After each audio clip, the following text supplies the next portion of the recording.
அன்புடைய அனைவருக்கும் அருள்மிகு காத்தாயம்மன் பிரசன்ன ஜோதிட நிலையத்திலிருந்து ஜோதிட ரவியின் அன்பு வணக்கங்கள்.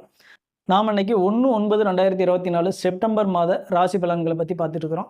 வருகின்ற செப்டம்பர் மாதம் ஒவ்வொரு ராசிக்கும் என்னென்ன நற்பலன்களை தர காத்திருக்குது அப்படிங்கிறத பற்றி பார்த்துட்டு இருக்கிறோம். அதுக்கு முன்னாடி உங்களுடைய ஜாதகத்தை பாருங்கள். உங்களுடைய ஜாதகத்தில் என்ன தசாபுத்தி நடக்குது அப்படிங்கிறத பாருங்கள். அந்த தசாபுத்தி உங்களுடைய லக்கணத்திற்கு நல்லதை செய்யக்கூடிய தசாபுத்தியா அப்படிங்கிறத பாருங்கள். அதோட இப்போ நடந்துகிட்டு இருக்கிற கோச்சார கிரகங்களின் நகர்வுகளை ஒப்பிட்டு பாருங்கள். அப்போ தான் உங்களுடைய வாழ்க்கை முன்னேற்றம், தொழில் இதெல்லாம் இருக்கக்கூடிய தாமதங்கள்லாம் சரி பண்ணி ஒரு நல்ல ஒரு முன்னேற்றத்தை அடையக்கூடிய வாய்ப்புகளை ஏற்படுத்தி தரும் அப்படின்னு சொல்லலாம். அதே போன்று உங்களுடைய சுய ஜாதகத்தில் வேலை, திருமணம், தொழில், குடும்பம், முன்னேற்றம் போன்ற விஷயங்கள் ஏதாவது சந்தேகம் இருந்ததுன்னா உங்களுடைய பிறந்த தேதி, பிறந்த நேரம், வருடம், மாதம் இதையெல்லாம் நம்மளுடைய கமெண்ட் பாக்ஸில், அதாவது உங்களுடைய ராசியின் கமெண்ட் பாக்ஸில் பதிவிடுங்க. ஒவ்வொரு ஞாயிற்றுக்கிழமையும் உங்களுடைய கேள்விகளுக்கு பதில் தர நாங்கள் காத்திருக்கிறோம். செப்டம்பர் மாதம் விருச்சிக ராசிக்கு என்னெல்லாம் நற்பலன்களை தரப்போகுது அப்படிங்கிறத பற்றி பார்க்கலாம். அதுக்கு முன்னாடி விருச்சிக ராசிக்கு செப்டம்பர் மாதத்தில் கிரக நிலைகள் எப்படி இருக்குது அப்படிங்கிறத பற்றி பார்த்துட்டு வந்துடலாம். அதாவது 4ஆம் இடத்துல சனி பகவான் இருக்கிறாரு, 5ஆம் இடத்துல ராகு பகவான் இருக்கிறாரு, 7ஆம் இடத்துல குரு பகவான் இருக்கிறாரு, 8ஆம் இடத்துல ராசிநாதனான செவ்வாய் பகவான் அமர்ந்திருக்கிறாரு, 9ஆம் இடத்துல சந்திர பகவான் இந்த மாதத்தின் தொடக்கத்தில் இருக்கிறாரு, 10ஆம் இடத்துல சூரியனோட சேர்ந்த புதன் அமர்ந்திருக்கிறாரு. சூரியன் செப்டம்பர் 17ஆம் தேதிக்கு பிறகு கன்னி ராசிக்கு வந்துடுவார்.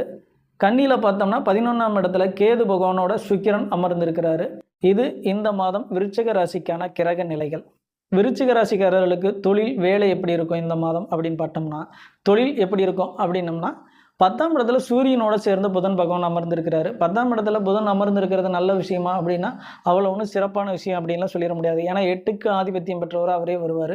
அதே போல் 11க்கு ஆதிபத்தியம் பெற்றவராகவும் அவரே தான் வராரு. இவர் பெரிய அளவில் செவ்வாய்க்கு வந்து நற்பலன்களை தரதில்லை அப்படின்னு சொல்லலாம். இரண்டும் பகை கிரகங்கள் அப்படிங்கிற நிலைகளில் இருக்கிறனால கொஞ்சம் தொழில் சம்மந்தப்பட்ட விஷயங்களும் கொஞ்சம் கவனமாக இருந்துக்கிறது தான் நல்லது. ஏன்னா லாபத்தை முடக்கி கடனை அதிகமாக கொடுக்கக்கூடிய ஒரு வாய்ப்புகளையும் ஏற்படுத்தி கொடுத்துருவார். அதனால் தொழில் சம்மந்தப்பட்ட விஷயங்களை கவனமாக இருங்க. ராசிநாதனே 8ஆம் இடத்துல தான் இருக்கிறாரு. அதனால் கடன், அதன் மூலமாக தேவையில்லாத வம்புகளும் வழக்குகளும் வந்து சேரக்கூடிய வாய்ப்பு ஏற்படுத்தி கொடுத்துரும் அப்படின்னு சொல்லலாம். அதனால் தொழில் சம்மந்தப்பட்ட விஷயங்களை கவனமாக இருங்க. 7ஆம் இடத்து அதிபதியும் 11ஆம் இடத்துல போய் நீச்சம் அடைஞ்சிருக்கிறாரு.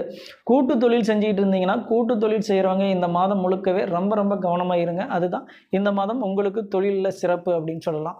வேலை செய்கிறவர்களுக்கு எப்படி இருக்கும் இந்த மாதம் அப்படின்னு பார்த்தோம்னா, 6ஆம் இடத்துக்கு அதிபதியாகவும் ராசி அதிபதியே வருவார். அவர் போய் 8ஆம் இடத்துல அமர்ந்திருக்கிறார்.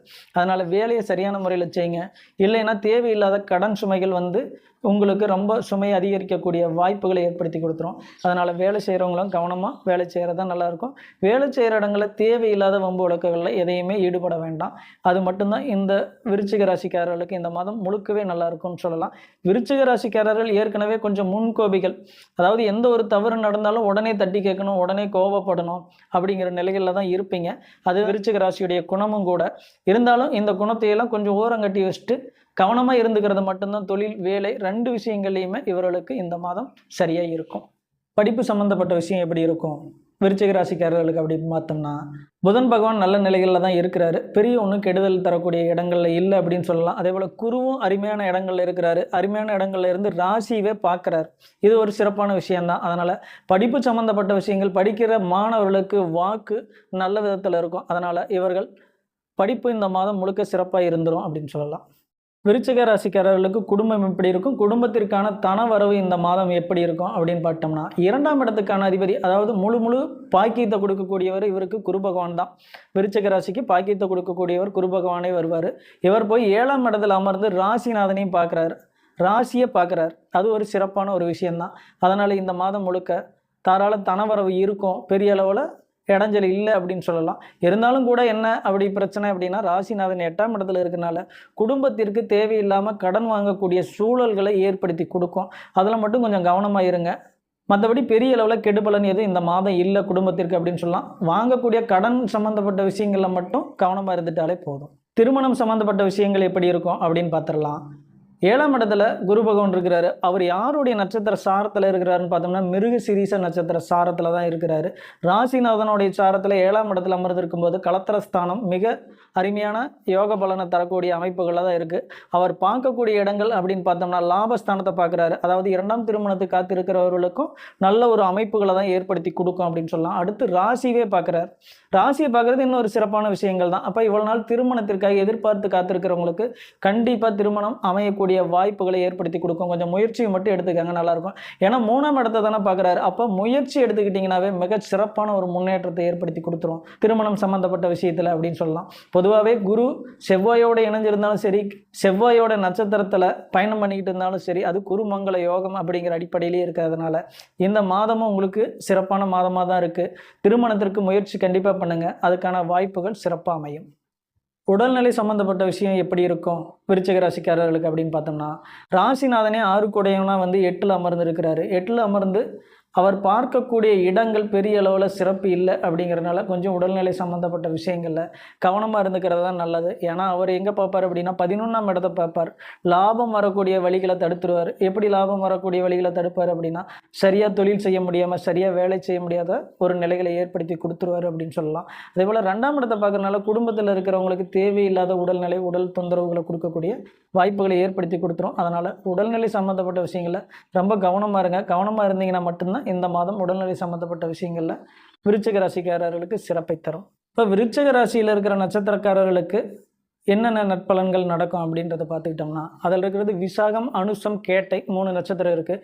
விசாக நட்சத்திரம் குருவுடைய நட்சத்திரம். அவர் எங்கே இருக்கிறாரு அப்படின்னு பார்த்தோம்னா 7ஆம் இடத்துல இருக்கிறாரு. 7ஆம் இடத்துல இருந்து அவர் பார்க்கக்கூடிய இடங்கள் எல்லாமே சிறப்பு வாய்ந்த இடங்கள் தான் அப்படின்னு சொல்லலாம். அதனால் விசாக நட்சத்திரக்காரர்களுக்கு இந்த மாதம் மிக சிறப்பான ஒரு மாதம் அப்படின்னு சொல்லக்கூடிய நிலைகளாக தான் இருக்குது. அடுத்ததாக பார்த்தோம்னா அனுச நட்சத்திரம், சனி பகவானுடைய நட்சத்திரம். அவர் எங்கே இருக்கிறாரு அப்படின்னு பார்த்தோம்னா 4ஆம் இடத்துல இருக்கிறாரு. 4ஆம் இடத்துல இருந்து அவர் பார்க்கக்கூடிய இடங்கள் பெரிய அளவில் சிறப்பு இல்லை அப்படிங்கிறனால கொஞ்சம் கவனமாக இருங்க. கேட்டை நட்சத்திரம், புதனுடைய நட்சத்திரம். புதனுடைய நட்சத்திரத்துக்காரர்களுக்கு இந்த மாதம் எப்படி இருக்கும் இந்த ராசியில் இருக்கிறவங்களுக்கு அப்படின்னு பார்த்தோம்னா, அவர் 10ஆம் இடத்துக்கும் 11ஆம் இடத்துக்கும் இந்த மாதம் மாறி மாறி சஞ்சரிப்பார். இது ஒரு வகையில் கலப்பு பலனை கொடுக்கும். அதனால் கவனமாக இருங்க. விருச்சிக ராசிக்காரர்கள் இந்த மாதம் எந்த கடவுளை கும்பிட்டா நல்லாயிருக்கும், சிறப்பாக இருக்கும் அப்படின்னு பார்த்தோம்னா, 8ஆம் இடத்துல செவ்வாய் பகவான் அமர்ந்திருக்கிறதுனால சேயோன் முருக கடவுளை தரிசனம் பண்ணிட்டு வாங்க, மிகச்சிறப்பான விஷயமா இருக்கும். 6 படை வீடில் ஏதாவது ஒரு வீட்டுக்கு போயிட்டு தரிசனம் பண்ணிட்டு வர்றது இந்த மாதம் முழுக்க இவர்களுக்கு சிறப்பான நன்மைகளை தரக்கூடிய மாதமாக அமையும். விருச்சிக ராசிக்காரர்களுக்கு ஏதேனும் சந்தேகம் இருந்தால் நமது கமெண்ட் பாக்ஸில் உங்களுடைய கேள்விகளை பதிவிடுங்க. உங்களுடைய கேள்விகளுக்கு நாங்கள் பதில் தர காத்திருக்கிறோம். தொடர்ந்து நமது சேனலுக்கு ஆதரவு கொடுங்க, சப்போர்ட் பண்ணுங்கள், சப்ஸ்கிரைப் பண்ணுங்கள், லைக் பண்ணுங்கள், ஷேர் பண்ணுங்கள். மீண்டும் அடுத்த காணொளியில் உங்களை சந்திக்கும் வரை நன்றி கூறி விடைபெறுகிறேன். நன்றி, வணக்கம்.